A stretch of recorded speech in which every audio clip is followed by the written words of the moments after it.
welcome back to the Car Sharker. My name is Jimmy Prater. I'm a car closer. That's what I do. I close car deals, and I train other people to close car deals. Boy, do I train them, and I have fun.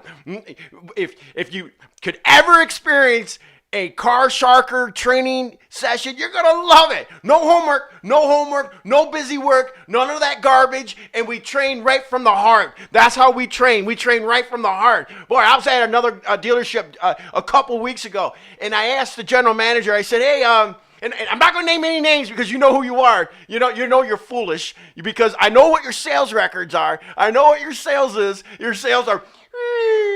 You're horrible, but yet you just know everything. You're just so stubborn. Stubborn is like what Mark Twain said. Stubborn is for stupid people. Yeah, that's what I just called you. I called you stupid. Okay, and here's why. Because I said, listen, what is your sales process? I know my sales process. My guys know my sales process. Everybody knows our sales process. I say, what is it? He says, and he's a general manager of a large Chevy store. Did I say that? Yeah, he is. So anyways, so this guy's a joke. He really is a joke. And I should really expose him, but I'm not going to. So he said to me, he says, I know my sales process. Tell me what it is. Can't tell me what it is. It's comical. Can't tell me what it is. He says, all my guys know what it is. We got a book this thick. Keep it short.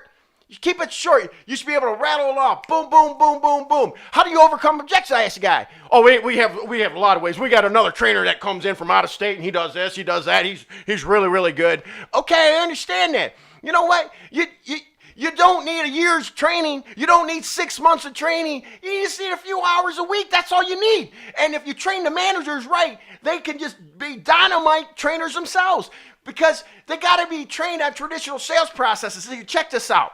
Okay, it's kind of like this. I started almost 3 decades ago. When I started when I was 18 years old, 1989. I was not allowed to even wait on a customer, okay, until I remembered the sales pitch for the dealership. Now the person I work for is so successful nowadays. I mean, I could tell you his name and you're just going to go, whoa, okay? And this guy actually wrote this out. And as soon as you can remember it, well, at 18 years old, I wasn't that bright. You know, so I had to say, okay, I'll sit there and I wrote it down. It took me 2 or 3 hours, matter of fact, probably all day to remember that thing. So it goes like this. We have several different financial programs. We got a finance program with someone with really good credit, a low interest rate, a finance program with someone with a little bit of credit and no credit at all, still at an outstanding rate. We even have a finance program if someone's been bankrupt. Which program do you qualify for? Because I would be so nervous and I would stutter and I would be so, oh my gosh, am I going to say it right? Until I realized, you know, I just keep having to say it over and over and over, and it works. Well, you know, I ended up incorporating that into my closing techniques. Because if you think about it, if someone says to you, you know, you get an inclination that there might be some credit disability issues going on with the client. So now I say, well, we have several different financing programs. We got a financing program for somebody with really good credit, a low interest rate, and a financing program for somebody with a little bit of credit, lack of credit, no credit at all, still at an outstanding rate. Sir, ma'am, we even have a financing program for someone who's been bankrupt, which means even if you've had multiple foreclosures, we can get you financed. And now, I don't give them the question of A, B, and C. They just flow because after saying it for almost 3 decades, it just flows. And that's just like one little sliver of the Car Sharker closing techniques. There's so many of them. But to get back to this guy at the Chevy store, did I say Chevy? Oh, I didn't mean that. General manager at that store, you know who you are.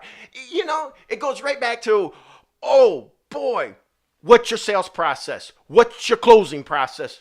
What is your desking process and your finance process?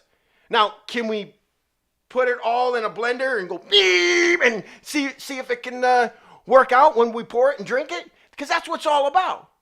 It's all about the figures, okay? And it's all about closing. It's asking for the sale. You got to ask for the sale. If you're not asking for the sale, then how are you going to close the deal? And if you're a trainer out there and you're saying, oh, there's no more asking for the sale, and worst of all, I hear some of these trainers out there saying that the meet and greet now is obsolete. The meet and greet is obsolete. That's crazy, crazy, crazy. That's crazy talk. Meet and greet's not obsolete. Asking for the sale is what a closer does. Okay? There's two closes in the sale. There's closing of the product and your closing of what? Your closing of the figures. You close the product, you close the figures. Close the product, you close the figures. Right? Salespeople are responsible for closing the product. They're closers. We car shockers? No. We don't train salespeople. We train on sales processes, but we don't train on sales. We train closers. We don't train salespeople. We train them to be closers. Okay? You're a salesperson, but you also are a product specialist. And we're going to teach you to ask for the sale.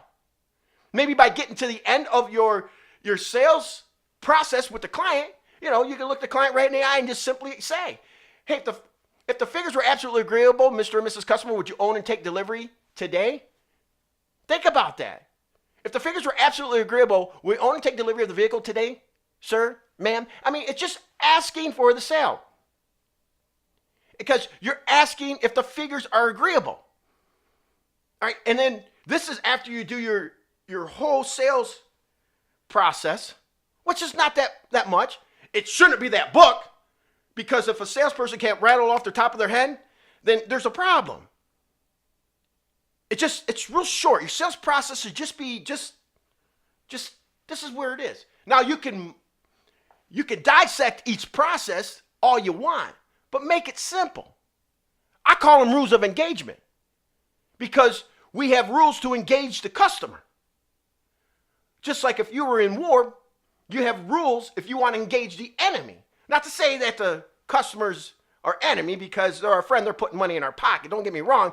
It's just that's a terminology I use for it. The rules of engagement.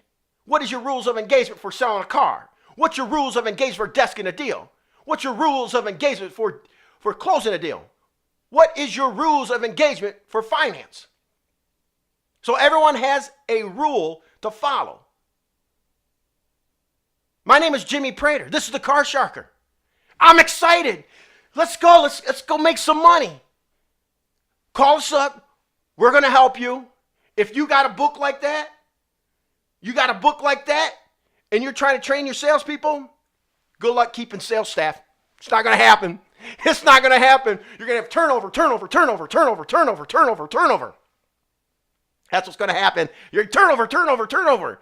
You just got to keep having short little meetings and hammering them. Just the little rules of engagement.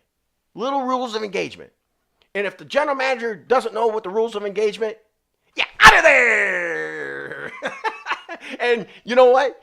If you're training on soft close, you're out of there. If you can't ask for the sale, you're out of there. And if you think the meet and greet has gone to the wayside, you're out of there.